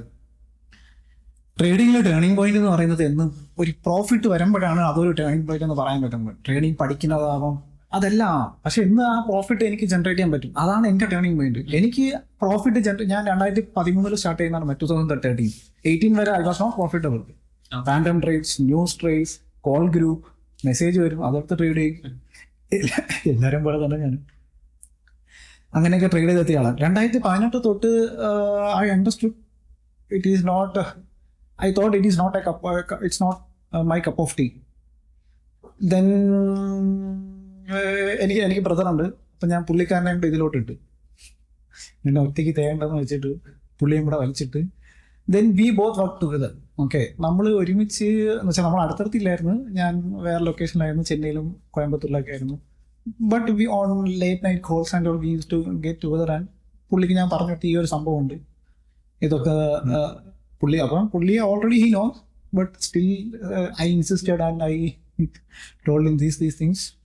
ഒബ്വിയസ്ലി ഇതൊക്കെ ആര് കേൾക്കാൻ പറ്റും, ആ ഒരു എനർജൈസ് ചെയ്ത് ഇതിലോട്ട് എത്തും. ദെൻ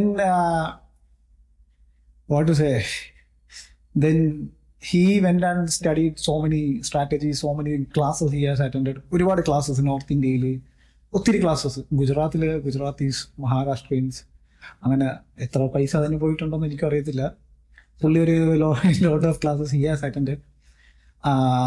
പാരലി ഞാൻ എൻ്റെ ക്ലാസ്സസും ഞാൻ അധികം ക്ലാസ് അറ്റൻഡ് ചെയ്യുന്ന ഒരാളല്ല. ഓക്കെ, ഒബ്വിയസ്ലി ഞാൻ എപ്പോഴും ഒരു റിസ്ക് റിവാർഡിൻ്റെ ഒരാളാണ്. റിസ്ക് എന്ന് വെച്ചാൽ മാക്സിമം പൈസ ഇറങ്ങാതെ നോക്കുന്ന ഒരാളാണ്.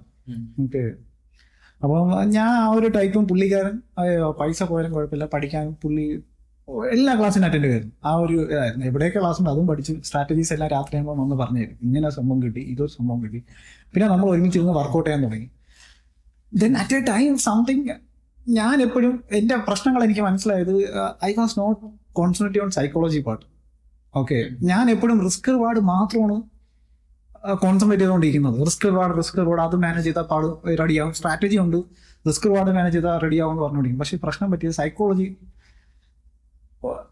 അത് പിന്നെയാണ് എനിക്ക് മനസ്സിലായി, സൈക്കോളജിക്കകത്താണ് ഡിസിപ്ലിൻ ഒരു സംഭവമുണ്ട്, സൈക്കോളജി ഡിസിപ്ലിൻ. ഇത് റെഡിയാവണമെങ്കിൽ പ്രോപ്പർ സൈക്കോളജി. പക്ഷെ ബ്രദറും കൂടെ ഇതിലോട്ട് വന്ന ശേഷം പുള്ളിയുടെ വേറൊരു സൈക്കോളജിയാണ്. ഓക്കെ, ഇത് രണ്ടും കൂടെ നമ്മളൊരു ചായ ഉണ്ടാക്കൂലേ, ചായക്ക് നല്ലൊരു പാല് വേണം, പഞ്ചസാര വേണം, തേയില വേണം. ഇത് മൂന്നും കൂടെ ആ ഒരു ലെവലിൽ മിക്സ് ആയാലേ നല്ലൊരു ചായ നമുക്ക് കുടിക്കാൻ പറ്റത്തുള്ളൂ. ഓക്കെ, ഈ ഒരു ഞാൻ പുള്ളിയെ പൊക്കി പറയുന്നതല്ല, പക്ഷെ see this is the actual thing what happen to me. പിന്നെ നമ്മൾ ഇത് മൂന്നും കൂടെയൊക്കെ മിക്സ് ചെയ്ത് ചെയ്യാൻ തുടങ്ങി. അപ്പം എന്തെങ്കിലും റിസ്ക് റിവാർഡിൽ എന്തെങ്കിലും പ്രശ്നം ഉണ്ടെങ്കിൽ പിന്നെ നമ്മൾ തമ്മിലുള്ള റൂളായി. ഓക്കെ, ഇപ്പം റിസ്ക് മാനേജ്മെന്റ്, നമ്മൾ റിസ്ക് മാനേജ് ചെയ്യുന്നത്, ഞാൻ റിസ്ക് മാനേജ് ചെയ്യും പ്രോപ്പറായിട്ട്, പുള്ളി എല്ലാം ഡിസിപ്ലിൻ എല്ലാം പുള്ളി ഹാൻഡിൽ ചെയ്യാൻ തുടങ്ങി. വെച്ചാൽ നമ്മൾ എങ്ങനെ വന്നാലും ഒരു സ്ട്രാറ്റജി ഉണ്ടെങ്കിൽ അത് കണ്ടിന്യൂസ് ആയിട്ട് ഫോളോ ചെയ്യാൻ തുടങ്ങി. അവിടെയാണ് എനിക്കൊരു ടേണിംഗ് പോയിന്റ് വന്നു തുടങ്ങിയത്. അത് ഡിസ്ക്രിപ്ഷനറി ആയിരുന്നപ്പോൾ പോലും ആ ഒരു ടേണിംഗ് പോയിന്റിൽ നമ്മൾ പ്രോഫിറ്റബിൾ ആയി തുടങ്ങി.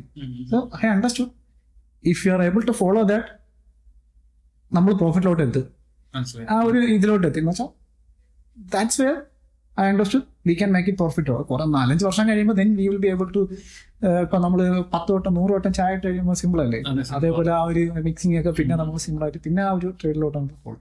അപ്പൊ മൂന്ന് പോയിന്റാണ് പറഞ്ഞത്, റിസ്ക് മാനേജ്മെന്റ്, സൈക്കോളജി പാർട്ട്, പിന്നെ എനിക്ക് തോന്നുന്നു മൂന്നാമത്തെ നല്ല സ്ട്രാറ്റജി ആയിരുന്നു. ഓക്കെ, നമുക്ക് എപ്പോഴും വേണ്ട ഒരു കാര്യം സ്ട്രാറ്റജി വേണം. സ്ട്രാറ്റജി എല്ലാവരും പറയും സൈക്കോളജി മാത്രം മതി. എനിക്ക് ഭയങ്കര ഒരു നെഗറ്റീവായിട്ട് തോന്നിയിട്ടുള്ളതാണ്, സൈക്കോളജിയാണ് എല്ലാം. അതെനിക്ക് തോന്നുന്നു കൂടുതൽ ഡിസ്ക്രിപ്ഷണറി ട്രേഡർ ഉപയോഗിക്കുന്ന ഒരു അല്ലെങ്കിൽ കൺവിക്ഷൻ ബേസ്ഡ് ആയിട്ട് പറയുന്ന കാര്യമാണ്, സ്ട്രാറ്റജി അല്ല Actually, ആണ് ഒരുപാട് ഞാൻ കാണുന്നുണ്ട്. സ്ട്രാറ്റജീസ് മതി, ചിലവർ പറയും സ്ട്രാറ്റജീസ് മാത്രം മതി, ചിലവർ പറയും സൈക്കോളജിയാണ് എല്ലാം. നോ, സ്ട്രാറ്റജി ഇല്ലെങ്കിൽ പിന്നെ അവിടെ ഒരു കാര്യമില്ല. അതെ, എത്ര നമ്മളെ പൈസ പൊക്കോണ്ടിരിക്കും. സ്ട്രാറ്റജി വേണം, സ്ട്രാറ്റജി തന്നെ വേണം. മിനിമം ഒരു 60% മതി. ഐ ഗോട്ട് ഓൾമോസ്റ്റ് 56% ഉള്ളൂ last year. Still I am profitable. 65% ഒക്കെ ഉള്ളൊരു സ്ട്രാറ്റജി, നല്ലൊരു ഡിസിപ്ലിൻ ആയിട്ട് ഫോളോ ചെയ്യാൻ പറ്റണം, സൈക്കോളജി റെഡി ആവണം, then proper risk management. That is the only thing which I follow. I am not very intellectual to generate this type of trading success ആണെങ്കിൽ ഒരു സാധാരണക്കാരനാണ്. That's it. ഇപ്പൊ എനിക്ക് ഞാൻ വായിച്ചിട്ടുള്ള ഒരു കാര്യമാണ്, ഇപ്പം ഈ പ്രത്യേകിച്ച് സിസ്റ്റം ആൽബം ബേസ്ഡ് ട്രേഡേഴ്സ് എന്ന് പറയുന്നത് അധികം ഇന്റലക്ച്വൽ അല്ലാത്ത ആൾക്കാരാണ്. ഒരു ആവറേജ് ഐക്യം മതി ഒരു ഓട്ടോമേറ്റഡ് ട്രേഡർ ആവാൻ, അല്ലെങ്കിൽ പ്രോഫിറ്റബിൾ ട്രേഡർ. തീർച്ചയായിട്ടും അത് ഭയങ്കര ഒരു ഇമ്പോർട്ടന്റ് ഒരു കാര്യമാണ്. വലിയൊരു ഐക്യം എന്നുള്ള ഒരാളൊന്നുമല്ല. ഓക്കെ, ഇപ്പം എനിക്ക് തന്നെ ഇപ്പം നോ കോഡ് പ്ലാറ്റ്ഫോംസ് ആണ്. ഓക്കെ, ഇപ്പം നമ്മൾ ആദ്യം സ്റ്റാർട്ട് ചെയ്തപ്പോൾ ബാക്ക് ടെസ്റ്റ് ചെയ്യാനൊക്കെ കോഡൊക്കെ ഇതൊക്കെയാണ് ബാക്ക് ടെസ്റ്റ് ഒക്കെ ചെയ്തുകൊണ്ടിരുന്നത്. ഇപ്പം ഏതൊരു സാധാരണക്കാരനും നോ കോഡ് ബാക്ക് ടെസ്റ്റിനുള്ള ഒരുപാട് ടൂൾസ് ഉണ്ട്. ഇപ്പൊ റെഡ്ലി അവൈലബിൾ ആയിട്ടുള്ള ടൂൾസ് ഉണ്ട്. സിമ്പിൾ ആണ് അവർക്ക് കാര്യങ്ങൾ നേരെ ചെയ്യുക, അത് ബാക്ക് ടെസ്റ്റ് ചെയ്യണം, അത് എങ്ങനെയാണ് ചെയ്യേണ്ടതെന്ന് പഠിക്കണം, അത് ബാക്ക് ടെസ്റ്റ് ചെയ്യണം, പ്രോപ്പറായിട്ട് ഫോളോ ചെയ്യണം. Now and we can easily implement algos now. Now recent we are also moving to some new platforms. നമ്മളിപ്പോൾ ഓൾഡ് പ്ലാറ്റ്ഫോംസ് അല്ല ഉപയോഗിക്കുന്നത്. നമ്മളും വി ഹാവ് ടു, നമ്മളിപ്പോൾ ജെൻസിയുടെ ഒപ്പം നിൽക്കുന്നതല്ല നമുക്ക് പിടിച്ചിരിക്കാൻ പറ്റത്തുള്ളൂ. So we also moving towards new platforms. അതാണ് ഒരുപാട് പ്ലാറ്റ്ഫോംസ് വരുന്നുണ്ട്, ടെക്നോളജി അഡ്വാൻസ്മെന്റ് എല്ലാം. പക്ഷെ ഇപ്പോഴും നിലവിൽ ഇപ്പൊ എല്ലാം ഉള്ളത് ഓട്ടോമേറ്റഡ് ട്രേഡിംഗ്സ് ആണ്. AI ബേസ്ഡ് ഇപ്പൊ റീറ്റെയിലേഴ്സിന് അധികം വന്നിട്ടില്ല. All are following automated systems now, and the readily available tools are there. You can backtest and then follow that very rigorously. Okay, ട്രേഡിംഗിൽ പ്രോഫിറ്റബിൾ ട്രേഡർ ആവാൻ ഈസിയാണ്, പക്ഷേ അതൊരു ലോങ് ടേമിൽ സർവൈവ് തന്നെയാണ് ബുദ്ധിമുട്ട്. അതെനിക്ക് പേഴ്സണലി പലപ്പോഴും തോന്നിയിട്ടുള്ള ഒരു കാര്യമാണ്. അവിടെ അതിനെ പറ്റി എന്താണ് അജാസിന് പറയാനുള്ളത്? അതൊരു വളരെ ഇമ്പോർട്ടൻ്റ് ഉള്ള ചോദ്യം മാത്രമല്ല, ഇമ്പോർട്ടൻ്റ് ആയിട്ടുള്ള ഒരു പോയിന്റുമാണ്. ഓക്കെ, നമ്മൾ പ്രോഫിറ്റ് ആയി കഴിയുമ്പോൾ എല്ലാവരും ചിന്തിക്കുന്നത് റെഡി, ഇനി I will leave the job, I will go full time trading. അവിടെയാണ് എല്ലാം തെറ്റുന്നത്. ഓക്കെ, ഇപ്പോഴത്തെ ഉള്ള ആൾക്കാരോട് എനിക്ക് പറയാനുള്ള ഒന്നാണ്, നിങ്ങൾ സൈഡിൽ കൂടി ഇരുന്ന് ജോബിൽ ഇരുന്നുകൊണ്ട് കൂടി തന്നെ വി ഹാവ് ആൽഗോട്രിക് സിസ്റ്റംസ്. നിങ്ങൾക്ക് സ്വന്തമായിട്ട് തന്നെ ആൽഗോ ഡിസൈൻ ചെയ്യാം. നോ കോഡ് പ്ലാറ്റ്ഫോംസ് ഉണ്ട്. ഒന്നും ഇല്ലെങ്കിൽ you go and subscribe to some research analyst. Okay, SEBI registered ആയിട്ടുള്ള റിസർച്ച് അനലിസ്റ്റിന്റെ അവരുടെ ആൽഗോസ് ഉണ്ട്. Subscribe that, nothing else. You keep your fund, you invest in mutual fund. 50% of the fund in mutual fund ഇല്ലായിരിക്കും, 50% മതി trade ചെയ്യാൻ. Subscribe to some of the RA algos. Otherwise you learn and trade. ഇതായിരിക്കണം നിങ്ങൾ ചെയ്യേണ്ടത്. അല്ലാതെ ഒരിക്കലും ട്രേഡിൽ ഒരു ദിവസം പ്രോഫിറ്റ് ആയി എന്ന് പറഞ്ഞ് നിങ്ങൾ ഒരിക്കലും ഫുൾ ടൈമിലോട്ട് വരരുത്. പിന്നെ അടുത്ത മെയിൻ ക്വസ്റ്റ്യനിലോട്ട് വന്നു കഴിഞ്ഞാൽ ഇതിൽ അങ്ങനെ വന്നു കഴിഞ്ഞാൽ നമുക്ക് സർവൈവ് ചെയ്യാൻ ഭയങ്കര ബുദ്ധിമുട്ടായിരിക്കും. ഇത് if you have a side hustle we will easily survive. ഞാൻ തന്നെ പ്രോഫിറ്റബിൾ ആയിട്ട് ഒരു 5 to 6 years ആയിട്ടാണ് ഞാൻ ഇറങ്ങിയത് ജോബ് ചെയ്യുന്നത്. എന്നിട്ടും ആ ഒരു കോൺഫിഡൻസ് വന്ന ശേഷമാണ് ഇറങ്ങിയത്. ഇപ്പോഴത്തെ ആൾക്കാർക്ക് now I am saying you know need to you grow your career there itself IT, then do trading as a side hustle. അത്രമാത്രം ഇൻട്രസ്റ്റ് ഉണ്ടെങ്കിൽ മാത്രം ഫുൾ ടൈം കരിയർ ചൂസ് ചെയ്യുക. Otherwise go with that. എന്നുവെച്ചാൽ surviving എന്ന് പറയുന്നത് നമുക്ക് വേറൊരു ഇത് നമുക്ക് മന്ത്ലി പ്രോഫിറ്റ്സ് കിട്ടത്തില്ല. അവർ സൈക്കോളജി എഫക്ട് ചെയ്യും, ട്രേഡിങ് ഡൗൺ ആവും. ഇതൊക്കെ ഒരു സ്റ്റെപ്പ് ബൈ സ്റ്റെപ്പ് പ്രോസസ്സാണ്. അല്ലെങ്കിൽ നമ്മുടെ ഇതൊരു ചെയിൻ റിയാക്ഷൻ പോലെയാണ്. ഇതെല്ലാം മൊത്തത്തിൽ നമ്മൾ അഫക്ട് ചെയ്യും. ഇത് ഒഴിവാക്കാൻ വേണ്ടി ബെറ്റർ എന്ന് പറയുന്നത് എന്നും സൈഡ് ഹസിലായിട്ട് കൊണ്ടുപോവുക. അത്രമാത്രം ഇൻട്രസ്റ്റ് ഉണ്ടെങ്കിൽ മാത്രം ഇതിലോട്ട് വന്നാൽ മതി. അത് കറക്റ്റാണ്. ഇതിലൊരു വലിയൊരു കോൺട്രഡിക്ഷൻ ഉണ്ട്. ട്രേഡിങ്ങിൽ നമുക്ക് പൈസ ഉണ്ടാക്കാനാണ് നമ്മൾ ട്രേഡ് ചെയ്യുന്നത്. പക്ഷെ അത് പൈസ ഉണ്ടാക്കിയാലേ പറ്റൂ എന്നുള്ളൊരു വാശി മൈൻഡിൽ ഉണ്ടെങ്കിൽ ഒരിക്കലും അതിൽ ട്രേഡിൽ പ്രോഫിറ്റ് ഉണ്ടാക്കാൻ പറ്റില്ല എന്ന് എനിക്ക് തോന്നിയിട്ടുണ്ട്. നമ്മൾ പല പോയിന്റിൽ ഈ റീസെന്റ് എനിക്കുണ്ടായ ഒരു കാര്യം തന്നെയാണ്. നമുക്കൊരു ഫിനാൻഷ്യൽ കമ്മിറ്റ്മെന്റ് വരുമ്പോൾ എനിക്ക് ഈ ഒരു പൈസ ഈ മാസം ഇത്രയും കിട്ടിയില്ലെങ്കിൽ എനിക്കൊരു ബുദ്ധിമുട്ടാവും എന്നുള്ള ഒരു സിറ്റുവേഷൻ വന്നു കഴിഞ്ഞാൽ ഞാൻ എടുക്കുന്ന ഡിസിഷൻസ് എല്ലാം തെറ്റാണ്. ഈവൻ സിസ്റ്റമാറ്റിക് ട്രേഡിംഗിൽ തന്നെ നമ്മുടെ ഡിസിഷൻസ് ഇന്റർഫെയർ ചെയ്ത് ഒരുപാട് ബുദ്ധിമുട്ടുകൾ സിസ്റ്റത്തിൽ ഉണ്ടാകുന്നുണ്ട്. ഇതെന്റെ ഒരു പേഴ്സണൽ ഒപ്പീനിയൻ ആണ് എനിക്ക് തോന്നിയിട്ടുള്ളത്. സോ ആ ഒരു പോയിന്റ് എനിക്ക് തോന്നുന്നത് കറക്റ്റ് ബാലൻസ് കൊണ്ടുവന്നില്ലെങ്കിൽ നമ്മൾ സർവൈവ് ചെയ്തിട്ടില്ല എന്നുള്ളതാണ് ഒരു ഫാക്ട്. അത് മാത്രമല്ല ഇതിൽ വേറൊരു പ്രശ്നമുണ്ട്. നമുക്ക് റിവെഞ്ച് ട്രേഡിംഗ് ഒക്കെ ഒരുപാട് പ്രശ്നം വരും. എനിക്കത് ഉണ്ടാക്കിയേ പറ്റത്തുള്ളൂ എന്നുള്ളൊരു സ്ഥിതിയിലോട്ട് വരുമ്പോൾ മറ്റൊരു സൈഡ് ഇൻകം ഉണ്ട്. I making money anyway, I making money, let's do. ഞാൻ ഇറങ്ങിയത് I have plan to have a wealth management firm. Side different income stream ഉണ്ട്. So I'm still I'm okay with that. Okay, അത് മാത്രമല്ല human നേച്ചറാണ്. നമുക്ക് ഇപ്പം 2 മാസം salary ഇല്ലാതെ ഇരുന്ന് കഴിഞ്ഞാൽ what will happen? If you have, will you be able to handle that psychology? No, then don't completely. അതെ, സോ അതൊരു ഇമ്പോർട്ടന്റ് ആണ് എല്ലാവർക്കും. അതായത് നമ്മൾ ഇനി ഈ പോഡ്കാസ്റ്റ് കാണുന്ന എല്ലാവരും അത് മനസ്സിലാക്കേണ്ട ഒരു സത്യാവസ്ഥയാണ്. പിന്നെ എനിക്ക് ലാസ്റ്റ് ആയിട്ട് ചോദിക്കാനുള്ളത്, before going to personal topics, ഇത് ഇപ്പൊ IT നിന്നാണ് വന്നത്.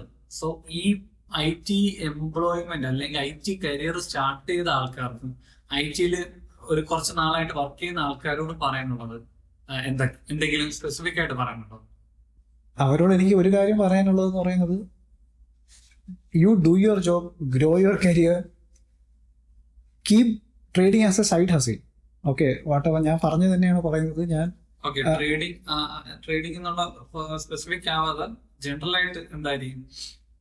കാരണം എനിക്ക് ഇടയ്ക്ക് അജാസ് തന്നെ പറയുന്നുണ്ടായിരുന്നു, ഒരുപാട് IT എംപ്ലോയീസ് 1-2 വർഷമായിട്ട് കരിയർ സ്റ്റാർട്ട് ചെയ്ത ആളുകൾ തന്നെ ചോദിക്കുന്നുണ്ട് ഹൗ ടു റിസൈൻ, എന്താണ് ചെയ്യുന്നത്. അവർ ട്രേഡിംഗ് പഠിച്ചിട്ട് അവർ ആദ്യം ചിന്തിക്കുന്ന ട്രേഡിംഗ് പഠിച്ചാൽ they will be profitable and they will resign from the job.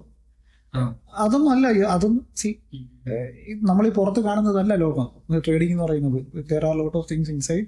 And അവരോട് എനിക്ക് പറയാനുള്ളത്, നിങ്ങൾ ജോലി ചെയ്ത് കരിയർ ഗ്രോ ചെയ്യാൻ നോക്കുക. Start investing.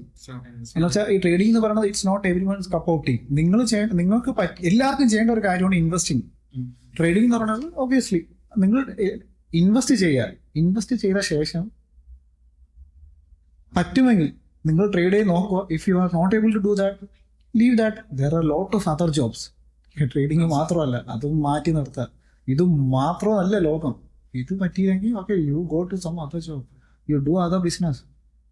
ഒരു ബിസിനസ് ഫെയിൽ ആയാൽ വി ഹാവ് അതർ ബിസിനസ്. ഇപ്പൊ ഒരു ചായക്കട നടത്തി ഫെയിൽ ആയാൽ നാളെ ഒരു ഹോട്ടലിൽ തുടങ്ങും.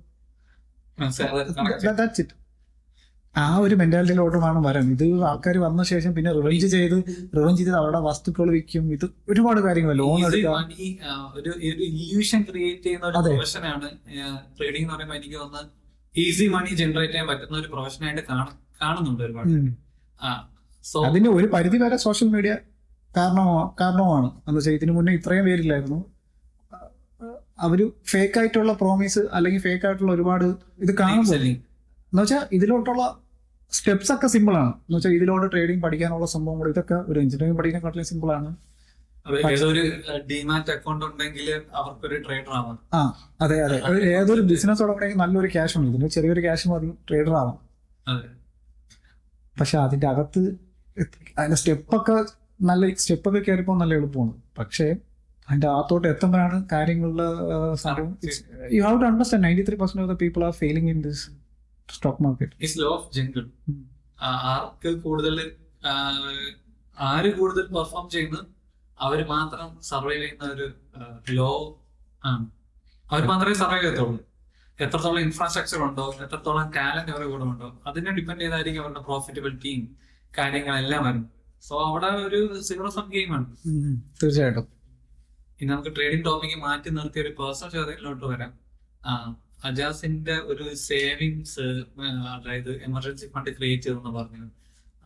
എന്നിട്ടാണ് ജോലി റിസൈൻ ചെയ്യും മുന്നേ ഒരു ബാക്കപ്പ് ക്രിയേറ്റ് ചെയ്തത്. സോ ഈ ഒരു ഇൻവെസ്റ്റ്മെന്റ് സ്റ്റൈൽ എങ്ങനെയാണ്? ഏതൊരു പോയിന്റിലാണ്? Mutual ഫണ്ടിലാണോ, direct ഇക്വിറ്റിയിലാണോ? പേഴ്സണലായിട്ട് പറയുകയാണെങ്കിൽ 2 തരത്തിലാണ് ഞാൻ ഇൻവെസ്റ്റ് ചെയ്യുന്നത്. ഓക്കെ, സിമ്പിളായിട്ട് എല്ലാവർക്കും ഫോളോ ചെയ്യുന്ന ഒരു സിമ്പിൾ ഫോർമുലയാണ്. എനിക്ക് വരുന്ന മന്ത്ലി സാലറിയുടെ 40% വർക്ക് ചെയ്തുകൊണ്ടിരുന്ന പരം അല്ലെങ്കിൽ ഇപ്പോഴും 40% ഞാൻ SIP-ലോട്ട് മാറ്റും. ഓക്കെ, എനിക്ക് ഏതെങ്കിലും ഒരു ബൾക്ക് ഫണ്ട് വന്നു. ഓക്കെ, ബൾക്കായിട്ട് ഫണ്ട് വന്നു കഴിഞ്ഞാൽ I will keep it in A ഡെപ്റ്റ് fund. I will not invest directly in to equity. I will keep it in A ഡെപ്റ്റ് fund. Then monthly SWP അടിച്ച് നേരെ SIP-ലോട്ട് ഇടുകയാണ് ഞാൻ ചെയ്യുന്ന സ്റ്റൈൽ. എൻ്റെ എമർജൻസി ഫണ്ട് ഒബ്വിയസ്ലി നമുക്ക് എല്ലാവരും ക്രെഡിറ്റ് കാർഡ് വേണം. നമ്മൾ എമർജൻസി ഫണ്ട് നമുക്ക് ക്രെഡിറ്റ് കാർഡായിട്ട് യൂസ് ചെയ്യാം.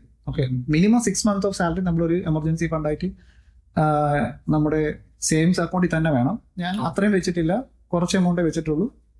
Since I have a lot of credit limit എൻ്റെ വളരെ ഹൈ ആണ്. അപ്പോൾ അതുള്ളതുകൊണ്ട് I'm okay with that. അതിനുശേഷം എന്ന് വെച്ചാൽ എൻ്റെ എമർജൻസി ഫണ്ട് പിന്നെ എല്ലാം കിട്ടുന്നത് ഡെപ്റ്റ് ഫണ്ടിലാണ്. അപ്പോൾ എനിക്കൊരു ഈ ഹ്യൂജ് എമൗണ്ട് എനിക്ക് ബിസിനസ്സിൽ നിന്ന് വന്നു കഴിഞ്ഞാൽ I use to keep in ഡെപ്റ്റ് fund. Then monthly SIP monthly step off SIP പ്രോപ്പറായിട്ട് ചെയ്യുന്നത്. ഇതാണ് എൻ്റെ ഒരു ഇൻവെസ്റ്റ്മെന്റ് രീതി എന്ന് പറയുന്നത്. അതെ. എങ്ങനെ ഒരു ഫാമിലി ടൈം ഒക്കെ കണ്ടുപിടിക്കുന്ന ഒരാളാണോ? ഫാമിലി ടൈം ലൈക്ക് എൻജോയ് ചെയ്യുന്നുണ്ടോ? എങ്ങനെയാണ് അവിടത്തെ ഒരു ടേക്ക്? ഒരു വർക്ക് ലൈഫ് ബാലൻസ് ആസെ ഇപ്പം ഫുൾ ടൈം ട്രേഡർ എന്ന് പറയുമ്പോൾ അവിടെ ഒരു വർക്ക് ലൈഫ് ബാലൻസ് മേബി കാണുമായിരിക്കും. അതല്ല ഒരു വെൽത്ത് മാനേജ്മെന്റ് കമ്പനിയുടെ ഒരു ബിസിനസ് ഓണറും കൂടെയാണ്. അവിടെ ഇപ്പോഴത്തെ ഒരു ഫാമിലി ലൈഫും ഒരു വർക്ക് ലൈഫ് ബാലൻസ് എങ്ങനെ പോകുന്നു? അത് സത്യം പറഞ്ഞു കഴിഞ്ഞാൽ ഒരു ഫുൾ ടൈം ട്രേഡർ ആയിരുന്നെങ്കിൽ, അത് ഫുൾ ടൈം ട്രേഡർ മാത്രമായിരുന്നെങ്കിൽ I was able to spend lot of time with family. അവിടെ ഒരു ചെറിയൊരു പ്രശ്നമുണ്ട്. ഇത് ഫുൾ ടൈം ട്രേഡർ ആയിരുന്നെങ്കിൽ എനിക്ക് എൻ്റെ ഫാമിലിയോട് കുറച്ചും കൂടെ ടൈം സ്പെൻഡ് ചെയ്യാൻ ആ ഒരുപാട് കാര്യങ്ങളുണ്ട്. പക്ഷെ ഒരു ബിസിനസ്സിലോട്ടും കൂടെ വന്നപ്പോൾ after trading hours I need to focus on other things. ബിസിനസ്സിൽ എങ്ങനെ അടുത്ത ഗ്രോത്ത് ഉണ്ടാക്കാം, റവന്യൂ എങ്ങനെ കൂട്ടാം, എക്സ്പെൻസ് എങ്ങനെ കട്ട് ഡൗൺ ചെയ്യാം, എവിടെയൊക്കെ എക്സ്പെൻസ് കട്ട് ഡൗൺ ചെയ്തിട്ട് നമ്മുടെ ഇനിയുള്ള ഇൻകം എങ്ങനെ കൂട്ടാം, പ്രോഡക്ട്സ് എങ്ങനെ നെക്സ്റ്റ് ലെവലിലോട്ട് എത്തിക്കാം. Lot of things are coming up. Okay, no, actually I'm saying family time is getting down, but I will continue that for some more time, but I need to figure it out. Okay. ബിസിനസ്സിലെ അത് മാത്രമല്ല, ട്രേഡിങ്ങിൽ എപ്പോഴും നമ്മളെ family support വളരെ important ആണ്. Okay, ഞാൻ എപ്പോഴും പറയാറുണ്ട് 3 കാര്യങ്ങൾ ഞാൻ ഇതുവരെ പറഞ്ഞിട്ടുള്ളൂ. സൈക്കോളജി, സ്ട്രാറ്റജി വേണം, നല്ലൊരു റിസ്ക് മാനേജ്മെന്റ് വേണം. ഇതും അല്ലാതെ ഒരു ഫാമിലി സപ്പോർട്ടും കൂടെ വേണം. അവിടെ നമ്മൾ ഈ ഫാമിലി സപ്പോർട്ട് ഇല്ലെങ്കിൽ നമ്മുടെ സൈക്കോളജി ഭയങ്കരമായിട്ട് അഫക്ട് ചെയ്യും. നമ്മൾ കംപ്ലീറ്റ്ലി നമ്മൾ ട്രേഡ് എടുക്കുന്നത് തെറ്റി പോകും.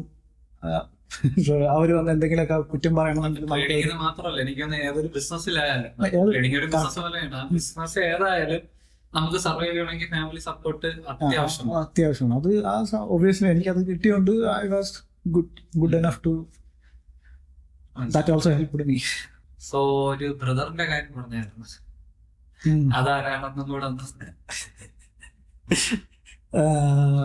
പുള്ളി ഞാൻ 2011 ആദ്യമായിട്ട് ക്യാപ് സ്റ്റോക്കിൽ അക്കൗണ്ട് ഓപ്പൺ ആക്കുന്നത്. ഓക്കെ, അന്ന് ട്രിവാൻഡ്രത്തെ ഏക ബ്രോക്കർ അവിടെ ആയിരുന്നു. അവർക്ക് മാത്രം RA സർട്ടിഫിക്കേഷൻ ഉള്ളായിരുന്നുള്ളൂ. ഇന്നിപ്പം 2ാമത്തെ RA സർട്ടിഫിക്കേഷൻ കിട്ടിയത് എൻ്റെ ബ്രദറിനാണ്. അന്ന് ട്രിവാൻഡ്രത്തെ ആദ്യത്തെ ഇൻഡിവിജ്വലും 2ാമത്തെ RA സർട്ടിഫിക്കേഷനും കിട്ടിയത് അന്ന് ഞാൻ ബ്രോക്കർ ഡിമാറ്റ് അക്കൗണ്ട് ഓപ്പൺ ചെയ്തതിന് ശേഷം. ഇന്ന് ട്രിവാൻഡ്രത്തെ 2ാമത്തതും അല്ലെങ്കിൽ ആദ്യത്തെ ഇൻഡിവിജ്വൽ RA കിട്ടിയത് എൻ്റെ ബ്രദറിനാണ്. അന്ന് ട്രേഡിങ്ങിന് ലോസ് ആയ എൻ്റെ വാപ്പാട 2 മക്കൾ ഇപ്പോൾ ട്രേഡിംഗ് ആണ്. ഇതാണ് സക്സസ്. ഇതൊരു ആക്ച്വലി ഒരു സക്സസ് സ്റ്റോറി എന്നേ ഞാൻ പറയത്തുള്ളൂ.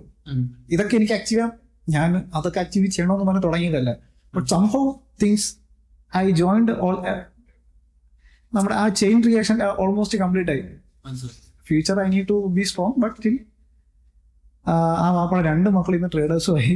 ദേ are now owning a wealth management firm and in future they are lot of other ambitions. Let's see how it is going. ഇത്ര നേരം എക്സ്പ്ലെയിൻ ചെയ്ത 2ാമത്തെ മകൻ ഞാൻ തന്നെയാണ്. എന്റെ ചേട്ടനാണ് അജാസ് എന്ന് പറയുന്നത്. സോ നമ്മുടെ ഈ ജേർണിയിൽ എനിക്ക് തോന്നുന്നു ഫാദർ, അതെ, നമ്മള് കരിയറിൽ മൊത്തം ഒരുമിച്ചുള്ള ജേർണി ആയിരുന്നു. അതെ, ഇപ്പൊ ഒരിക്കലും ഞാൻ ഇപ്പോഴും വിശ്വസിക്കുന്നത് ഞാൻ ഒറ്റയ്ക്കാണെങ്കിൽ ചിലപ്പോൾ ഒരു ബെസ്റ്റ് ട്രേഡർ ആവാൻ പറ്റുമോ എനിക്ക് തോന്നുന്നു. ഞാൻ ചിലപ്പോൾ ഇന്നും ഒരു IT എംപ്ലോയി ആയിട്ട് തന്നെ കണ്ടിന്യൂ ചെയ്യുന്നത്. ഓക്കെ, എന്ന് വെച്ചാൽ ഒബ്വിയസ്ലി ഞാൻ പറഞ്ഞല്ലോ, ആ ചായയുടെ കഥ പറഞ്ഞ പോലെ ഇതെല്ലാം കൂടെ ഒന്ന് മിക്സ് ആയപ്പോഴാണ് എൻ്റെ കരിയറിൽ എനിക്ക് ഒരു പ്രോപ്പർ ആയിട്ടൊരു ട്രേഡർ എത്താൻ പറ്റും. ആ ട്രേഡർ ആ ഒരു ലെവലിലോട്ട് എത്താൻ പറ്റിയത്. മനസ്സിലായി. അതെ, അത് കറക്റ്റാണ്. ഇപ്പൊ എന്നെ സംബന്ധിച്ച് പറയുമ്പോഴും എനിക്കറിയാം, ഞാൻ കുറച്ച് അഗ്രസീവ് പ്ലെയർ ആണ്. ഒരു പോയിന്റില് അതിപ്പം ബിസിനസ്സിലായാലും ഒരു ട്രേഡിങ്ങിലായാലും കുറച്ച് റവന്യൂ കൂട്ടാനാണ് ഞാൻ കൂടുതൽ നോക്കുന്നത്. അതല്ലാതെ ഒരു റിസ്ക് മാനേജ്മെന്റ് പാർട്ട് സെക്കൻഡ് പ്രയോറിറ്റിയാണ് കൂടുതൽ പ്രോഫിറ്റബിലിറ്റി എങ്ങനെ ജനറേറ്റ് ചെയ്യാം. സോ അവിടെ എനിക്ക് പാളിപ്പോകുന്ന കുറച്ച് സ്ഥലങ്ങളിലാണ് ഇപ്പം അജാസ് ചില സ്ഥലങ്ങളിൽ ഭയങ്കരമായിട്ട് ഇമ്പോർട്ടൻസ് കൊടുത്ത് റിസ്ക് മാനേജ് ചെയ്യുന്നത്. സോ ഈ 2 പാർട്ടും കൂടെ ഒരുമിച്ച് വന്നപ്പോഴാണ് അതിനൊരു ബ്യൂട്ടി ഉണ്ടായതും ഒരു പ്രോഫിറ്റബിലിറ്റി ഉണ്ടായതും. ഇപ്പം അജാസിന്റെ സ്റ്റോറിയിൽ ഞാനൊരു പാർട്ടായതുപോലെ എന്റെ സ്റ്റോറിയിലും എന്റെ അതർ 2 പാർട്ണേഴ്സും ഈ ഒരു സ്റ്റോറിയുടെ കൂടെ ഉള്ള ആൾക്കാരാണ്. സോ പക്ഷെ പല കാര്യങ്ങൾ പറയുമ്പോഴും എനിക്ക് തോന്നുന്നു ഫാദറിന്റെ ഇപ്പൊ എന്റെ ചെറുപ്പം നാൾ തൊട്ടേ പറയുന്നത് ഈ ഒരു സ്റ്റോറി ഞാൻ ഫാദറിന്റെ എന്റെ വാപ്പാടെ ഞാൻ കണ്ടിട്ടില്ല ആക്ച്വലി. അത് ഇക്ക പറഞ്ഞാണ് അറിയുന്നത് ഈ ഫാദറിന് ഇങ്ങനെ ഒരു സ്റ്റോറി ഉണ്ടെന്നും ആ ഒരു ബാക്ക് സ്റ്റോറി നമ്മൾ കണ്ടിട്ടുള്ളത്. ഞാൻ ചില മെമ്മറീസ് എന്റെ ഓർമ്മയിലുണ്ട്. നമുക്ക് എനിക്ക് തോന്നുന്നു രാവിലെ ഉച്ചയ്ക്ക് ഫോൺ വിളിച്ച് സ്റ്റോക്ക് മേടിക്കുന്ന കാണാം, ഉടനെ വിൽക്കുന്ന കാണാം, പറയുന്ന കാണാം. അങ്ങനെ കുറെ ഒരു മെമ്മറീസ് ഉണ്ട്. അതല്ലാതെ എന്താണ് അവിടെ നടക്കുന്നതെന്നൊന്നും എനിക്ക് അറിഞ്ഞിടാം. ബൈ പോയിന്റ് ആണ് എനിക്ക് തോന്നുന്നത് ഇക്കയാണ് ഇതിലോട്ട് ഇൻട്രസ്റ്റ് എടുത്ത് വന്ന് ഫാദറിനെ കണ്ടിട്ടായിരിക്കും. പക്ഷെ അതിനുശേഷം എനിക്ക് തോന്നുന്നു ഇക്കാണെന്നാണ് ഞാൻ ഇൻസ്പയർഡ് ആകുന്നത് ട്രേഡിങ്ങിലോട്ട് വരാനും സ്റ്റോക്ക് മാർക്കറ്റിനെ പറ്റി പഠിക്കാനും. അത് പിന്നെ എന്റെ 2 ഫ്രണ്ട്സിലോട്ട് എക്സ്പ്ലെയിൻ ചെയ്ത് പറഞ്ഞു കൊടുത്ത് അങ്ങനെയാണ് അവസാനം ഒരു wealth management company, fully fledged wealth management കമ്പനിയിലോട്ട് വരുന്നത്. പിന്നെ ഈ പറഞ്ഞ അന്ന് ആ ഒരു ബ്രോക്കറിന്റെ അടുത്ത് ഫാദർ പോയി എനിക്ക് അന്നത്തെ research analyst, cellulose research analyst എന്ന് പറയുന്ന അവരുടെ എന്താണ് റെക്കമെൻഡേഷൻസ് എടുക്കുന്നത്. ഇന്ന് അതേ മകൻ ഒരു റെക്കമെൻഡേഷൻസ് കൊടുക്കുന്ന അല്ലെങ്കിൽ ഒരു വെൽത്ത് മാനേജ്മെന്റ് കമ്പനി റൺ ചെയ്യുന്നതും ആക്ച്വലി എന്നെ സംബന്ധിച്ച് അതിനെ ആലോചിച്ചിട്ടില്ല. അതെപ്പോഴും ഇക്ക പറയുമ്പോഴാണ് അതൊക്കെ ഒരു സക്സസ് സ്റ്റോറി ആണല്ലോ എന്നുള്ള ഒരു തോട്ട് വരുന്നത്. ലൈഫിലെ ഒരു കുഞ്ഞു സക്സസ് സ്റ്റോറീസ്, ലൈഫിലെ ഓരോ കുഞ്ഞു ഇനി ഒരുപാട് പോകാനുണ്ട്. ഇതൊരു ബിഗിനിങ് മാത്രമാണെന്ന് തോന്നുന്നു. നമ്മൾ ഇനിയും ട്രാവൽ ചെയ്ത് 2016 നമ്മളെ ഒരു ടാക്സ് കൺസൾട്ടൻസി ഫേമിലൂടെ സ്റ്റാർട്ട് ചെയ്ത ഒരു കമ്പനിയാണ്. അതിന്ന് ഒരു ഫുള്ളി ഫ്ലെഡ്ജ്ഡ് ആയിട്ടുള്ള വെൽത്ത് മാനേജ്മെന്റ് കമ്പനിയിലോട്ട് എത്തി നിൽക്കുകയാണ്. ഈവൻ കേരളത്തിൽ എനിക്ക് തോന്നുന്ന വിരളെന്നാവുന്ന ഒരു കമ്പനീസേ ഫുള്ളി ഫ്ലെഡ്ജ്ഡ് ആയിട്ടുള്ളൂ. അതിലൊന്ന് ഇന്ന് പർപ്പല വെൽത്തായി മാറുന്നതിലും ഒരു പ്രൗഡ് മൊമെന്റും കൂടിയാണ് നമ്മളെ 4 പാർട്ണേഴ്സ് 4 വെർട്ടിക്കൽസ് ഹാൻഡിൽ ചെയ്യുന്നത്. ഓക്കെ, അപ്പോ എനിക്ക് തോന്നുന്നു ഇന്നത്തെ പോഡ്കാസ്റ്റ് നമുക്ക് വൈൻഡപ്പ് ചെയ്യാം. It's a nice to have podcast with you. Thank you. And thanks to you too for calling me in your first podcast. Okay, അപ്പൊ ഇനി നമുക്ക് വീട്ടിലോട്ട് പോകാൻ ഒരുമിച്ച് ഒരേ കാറിലേക്ക് പോകാം.